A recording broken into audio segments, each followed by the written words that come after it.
प्रिय छात्रों, होली के बाद से ही पढ़ाई डिस्टर्ब है और इधर कोरोना भी संकट ला रहा है, लेकिन हिम्मत नहीं हारना चाहिए। फिर लाइव क्लासेस की सुविधा कल से देने जा रहा हूं, लेकिन वीडियो लोड करते रहूँगा। मैं होली के पहले जो बैच खुला था, भिन्न भिन्न बैच में अलग अलग टेंस पढ़ाए थे, लेकिन मैं अब सोचा कि एक ढंग का देते हैं, तो फ्यूचर इंडेफिनिट टेंस में दे रहा हूँ।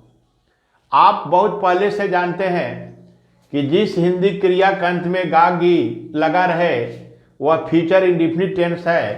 अब बनाने का नियम आई बी के साथ शैल plus V1, he see it they के साथ बिल प्लस V1। खैर, ये बात तो कुछ और है। मैं कहना यह चाहता हूँ कि फ्यूचर इंडेफिनिट का प्रयोग कहाँ होता है और कंपटीशन में स्कोर बढ़ाने के लिए कौन कौन से रूल इसके अंदर पढ़ेंगे। देखिएगा, बहुत ही लाजवाब सब रूल आने वाला है, बहुत सब कन्फ्यूजन आपको टूटने वाला है। तो पहले देखिए, आई बी के साथ शैल तो लगता है। आखिर इसका प्रयोग कब करते हैं? जब वक्ता अर्थात स्पीकर यानी बोलने वाला भविष्य यानी फ्यूचर के बारे में किसी कार्य की भविष्यवाणी करता है। तो वक्ता जो है भविष्य के किसी कार्य के बारे में भविष्यवाणी करता है, वैसे वाक्यों में फ्यूचर इंडेफिनिट का प्रयोग होता है। अंग्रेजी में जितने अच्छे अच्छे ग्रामर शास्त्री हैं, उनका कहना है कि there is no future tense in English grammar, क्योंकि सारी घटनाएं तो वर्तमान में ही घटती है, केवल हम भविष्यवाणी करते हैं। इसी आधार पर फ्यूचर को दो भागों में बांटा गया है।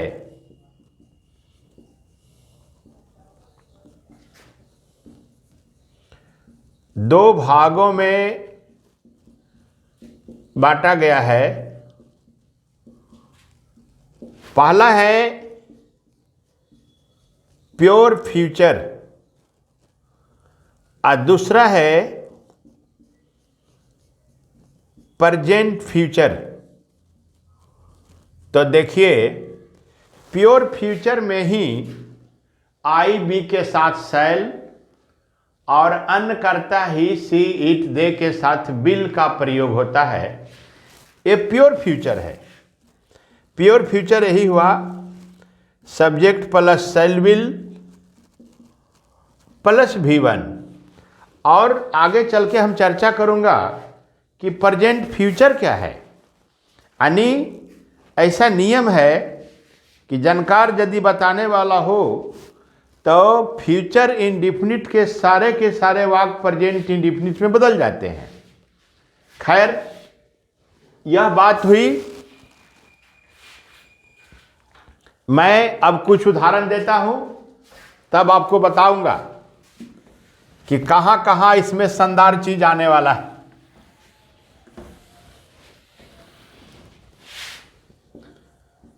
आई शैल इन्फॉर्म द पुलिस। मैं पुलिस को सूचना दूंगा। He will start A hotel next day. देखिए, वह अगले सप्ताह एक होटल शुरू करेगा।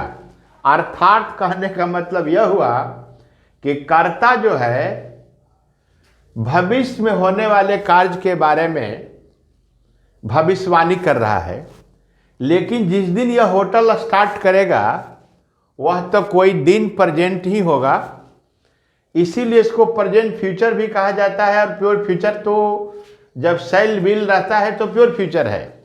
मैं आगे चल के क्लियर करूंगा कि प्रेजेंट फ्यूचर के अंदर कैसे कैसे स्ट्रक्चर आते हैं। शी विल सी दी ताजमहल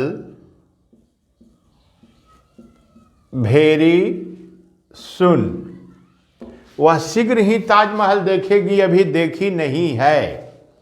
तो भविष्य के बारे में, होने वाले कार्य के बारे में जानकारी देना फ्यूचर इंडेफिनिट टेंस का काम है। लेकिन क्या आप सोचते हैं कि यदि हम यह करें कि ही विल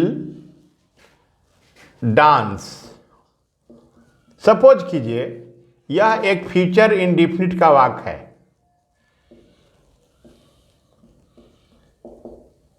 तो हमारे कंपटीशन में ही विल डांस का दूसरा अंग्रेजी क्या होगा, जो हमेशा सेट में पूछते रहता है। तो देखिए मैं आपको क्लियर करने जा रहा हूं।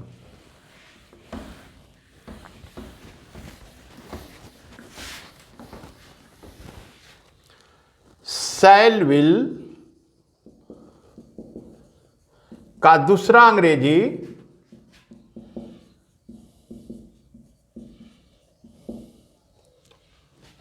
Is RM plus likely two plus V1 होता है। देखिए छात्रों, देखिए शैल विल का दूसरा अंग्रेजी is RM likely two plus V1 होता है, इसलिए ही विल डांस का दूसरा अंग्रेजी हो गया he is likely to dance. देखिए यह भी सही है, यह भी सही है, यही प्रेजेंट फ्यूचर हो गया।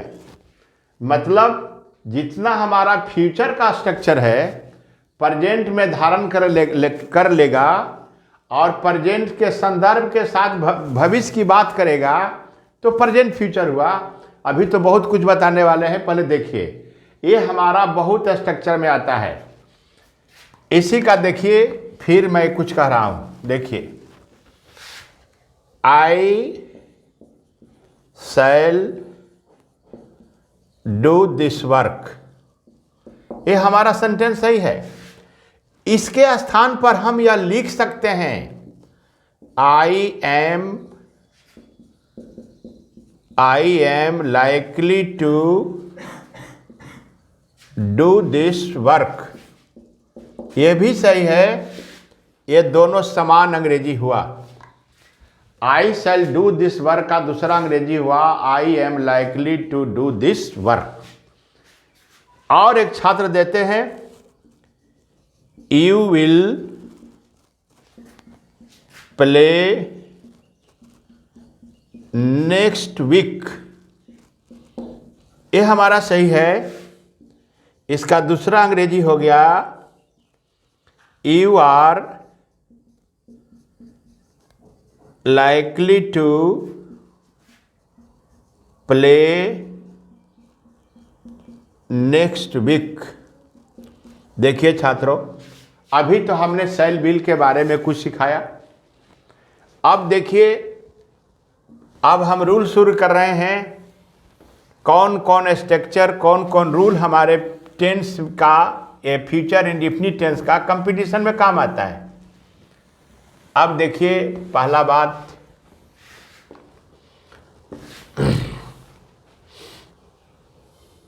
देखिए भी एकदम तुरंत धमाका हो रहा है।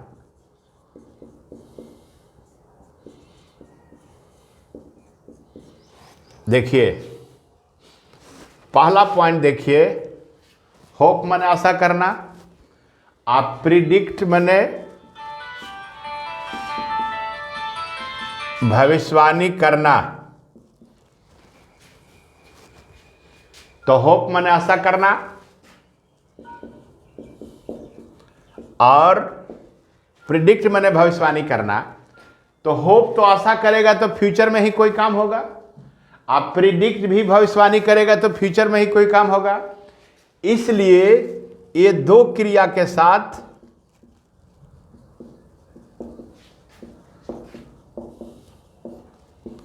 शैल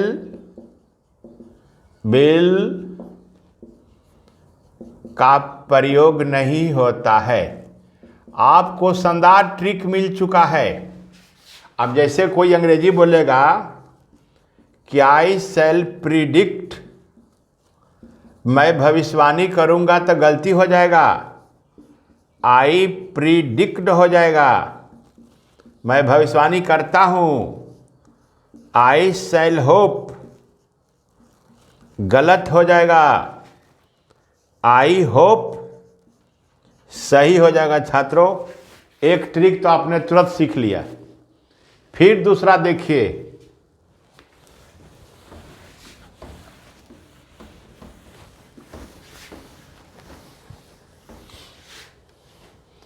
फिर देखिए और भी शानदार, पॉसिबली,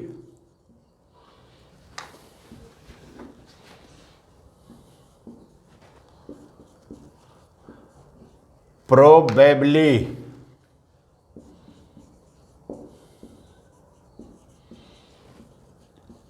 के साथ शैल विल का प्रयोग नहीं होता है। तो कहने का मतलब हुआ, यदि ऐसा हम अंग्रेजी बनावें, आई शैल पॉसिबली प्ले, ये हमारा वाक्य गलत हो रहा है, क्योंकि शैल के साथ पॉसिबली का प्रयोग नहीं होगा। इसलिए हमारा शुद्ध हो जाएगा आई शैल प्ले। ये हमारा सही हो गया। चलिए छात्रों, ये सब तो ट्रिक जो एक बार देखिएगा वो कभी नहीं भूलिएगा। अब मैं फिर दूसरा बता रहा हूँ ट्रिक। देखिए, एक स्ट्रक्चर है कि बहुत ज़्यादा आता है, VVI दे देते हैं, पहले स्ट्रक्चर लिख देते हैं,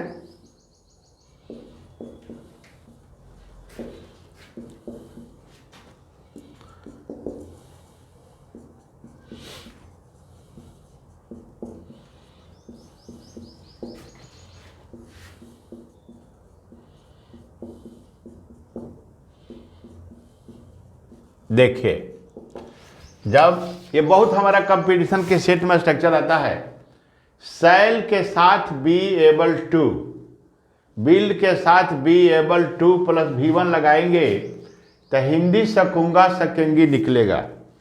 खैर यह तो हिंदी हुआ। आप जानिए कि यह है क्या। कैन का future indefinite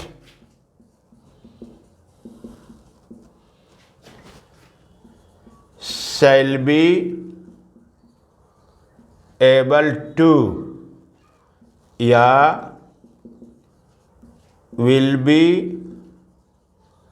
able to plus V1 होता है। देखिए, जैसे मैं इस काम को कर सकूंगा,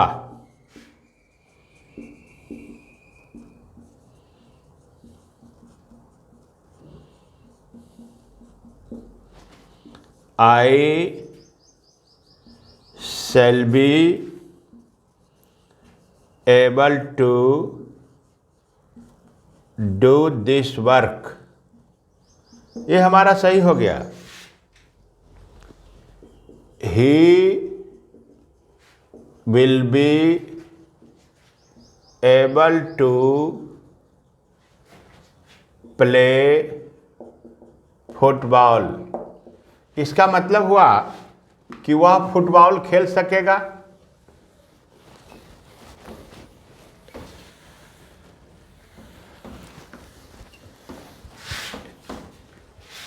You will solve this question, तुम इस प्रश्न का हल कर सकोगे।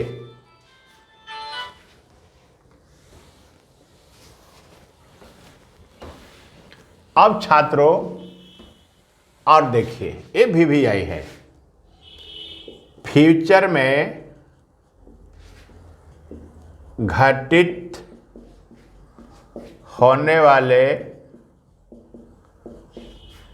कार्य के लिए टुमारो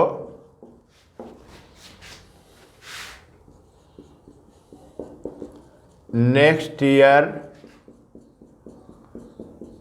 नेक्स्ट मंथ,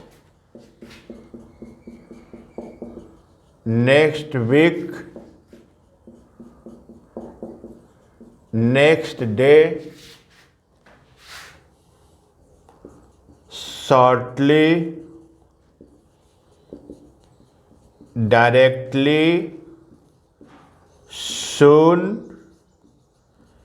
इन नो टाइम, इस चारों का अर्थ हुआ शीघ्र ही। जैसे समय सूचक शब्दों का प्रयोग फ्यूचर इंडेफिनिट टेंस में होता है। छात्रगण, इसको आप याद करें, ये फ्यूचर इंडेफिनिट में प्रयोग होता है। ये एडवर्ब ऑफ टाइम है। नेक्स्ट ईयर, नेक्स्ट मंथ, जैसे नेक्स्ट ईयर मन अगले साल, नेक्स्ट मंथ मन अगले महीना, अगले सप्ताह, अगले दिन, shortly, directly, soon, in no time, ये चारों शीघ्र हुआ। ये सब का प्रयोग फ्यूचर इंडेफिनिट में होता है। टुमारो तो जानते ही आप।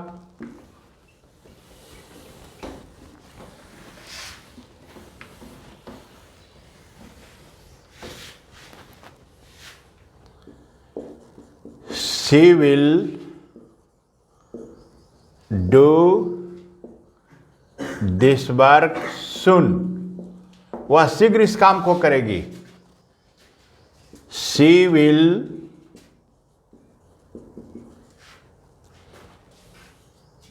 solve this question shortly. वह शीघ्र ही इस प्रश्न को हल करेगा। तो ऐसे शब्दों का प्रयोग फ्यूचर इंडेफिनिट में होता है। ये हमारे सारे के सारे शब्द एडवर्ब ऑफ टाइम हैं। एडवर्ब ऑफ टाइम का प्रयोग टेंस में करने पर ही टाइम एंड टेंस होता है। तो ये सारे हमारे एडवर्ब ऑफ टाइम हैं। इनका प्रयोग फ्यूचर इंडेफिनिट टेंस में होता है।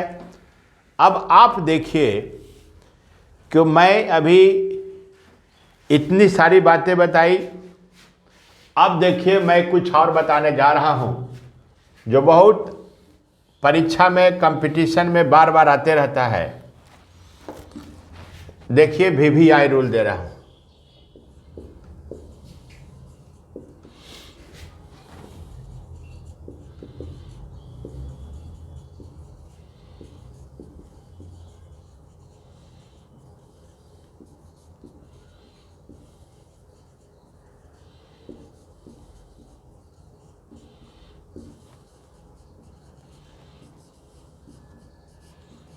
देखिए, ये सारे के सारे कंजंक्शन है।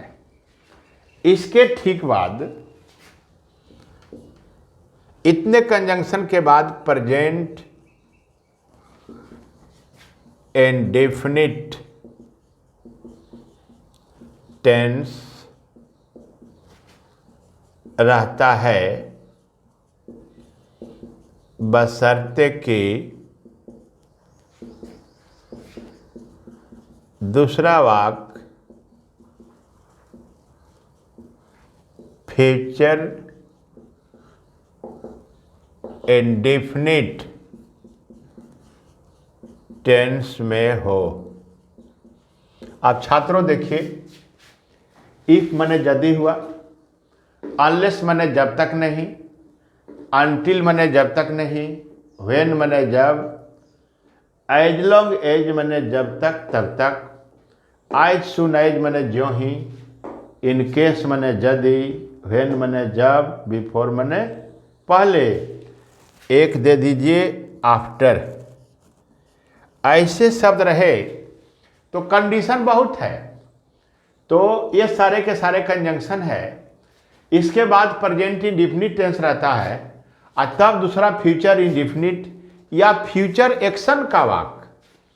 तो आप जो देख रहे हैं कि ये प्रेजेंट इंडेफिनिट हो गया, जबकि यहाँ फ्यूचर इंडेफिनिट होना चाहिए। तो जब जब प्रेजेंट इंडेफिनिट में बदल जाता है तो प्रेजेंट फ्यूचर हो जाता है। खैर, क्योंकि यहाँ हम बताना चाह रहे हैं ऐसा क्या होता है, क्योंकि दो फ्यूचर का वाक्य एक साथ ऐसे कंजंक्शन के साथ प्रयोग नहीं होता है। इसके बाद जो, इस रूल के बाद जो हम आएंगे सेल बिल पर, तो बहुत अच्छा सब एरर आने वाला है।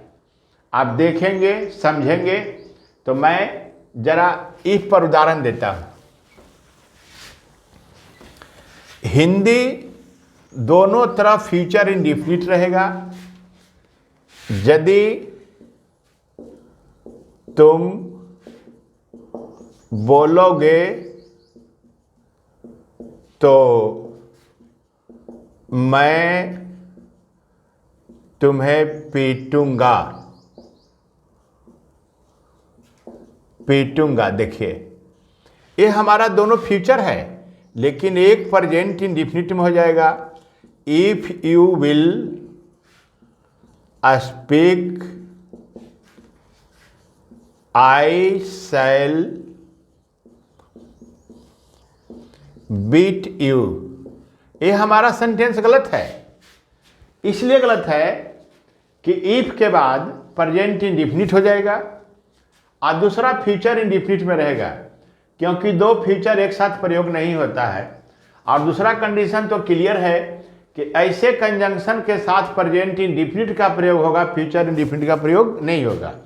तो ये गलत है। यदि हम ऐसा लिखते हैं, बिल को हटा देते हैं, ऐसा लिखते हैं if you speak I shall beat you, हमारा वाक्य सही हो गया। फिर देखिए,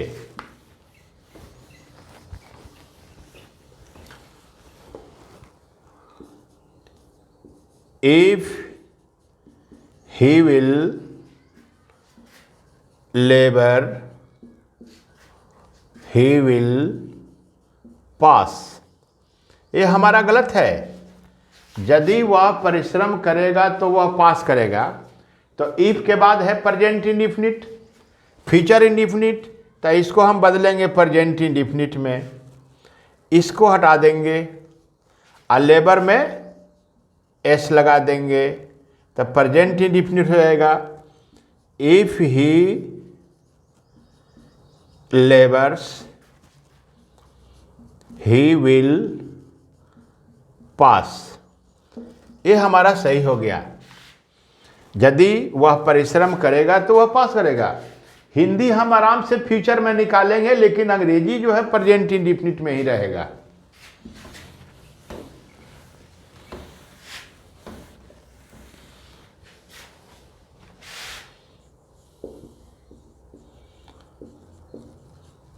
एज सुन एज, ज्यों ही,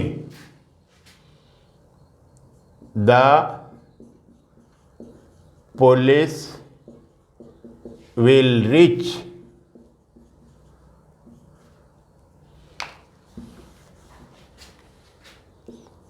police will reach, robbers will run away. देखिए छात्रों, गलत हो गया। जो ही पुलिस पहुंचेगी लुटेरे भाग जाएंगे। तो हमारा वाक्य गलत है, यहाँ विल नहीं होगा। यदि विल हटा देते हैं तो हमारा रीच प्रेजेंट इंडेफिनिट में हो जाएगा। समय भी निकलते जा रहा है और आराम से पढ़ते जाइए।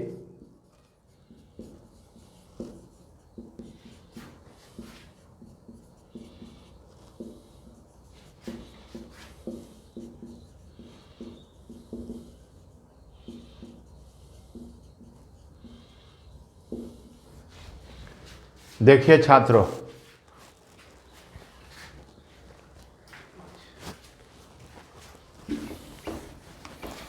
अब देखिए मैं अनलेस अनटिल पर आ रहा हूं।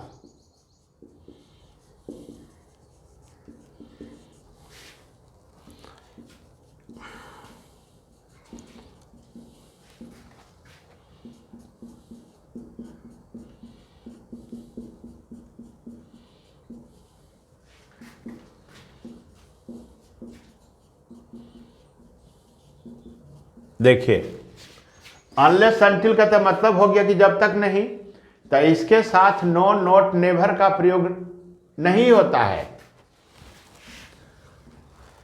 नो नॉट नेवर का प्रयोग नहीं होता है क्योंकि यह स्वयं निगेटिव है। हाँ, दूसरे वाक्य में नॉट नॉट नेवर का प्रयोग होगा। जिस वाक्य में यह रहेगा उस वाक्य में नो नॉट नेवर का प्रयोग नहीं होगा। बहुत आता है, देखिए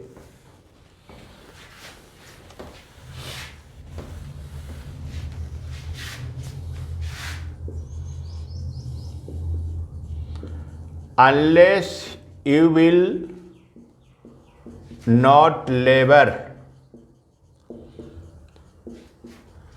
you will not pass। गलत। अब हम इसको प्रेजेंट इंडेफिनिट में बदलते हैं।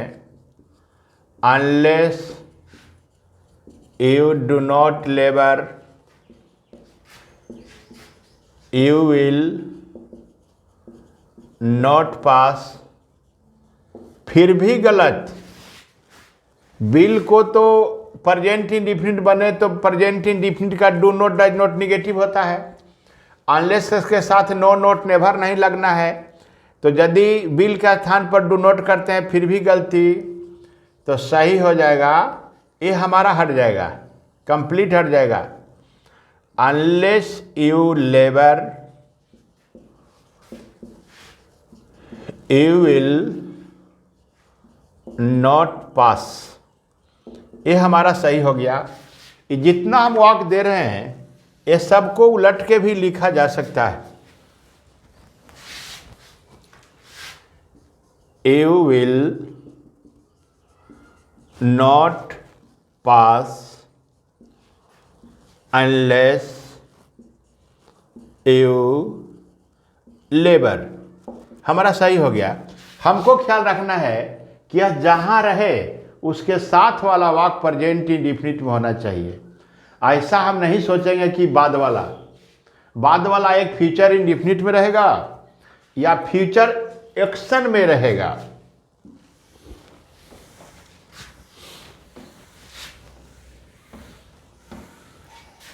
देखिए एक आपको देते हैं, आप शुद्ध करिए। He will die before you will come. गलत है, गलत इसी भाग में है। तो हमको बिफोर के बाद प्रेजेंट इंडेफिनिट में टर्म करना है। तो he will die before you come, सही हो गया। ही शैल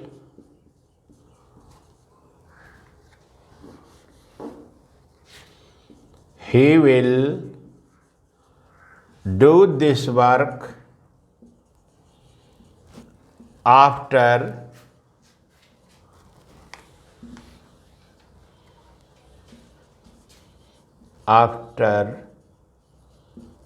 you will return गलत हो गया छात्रों।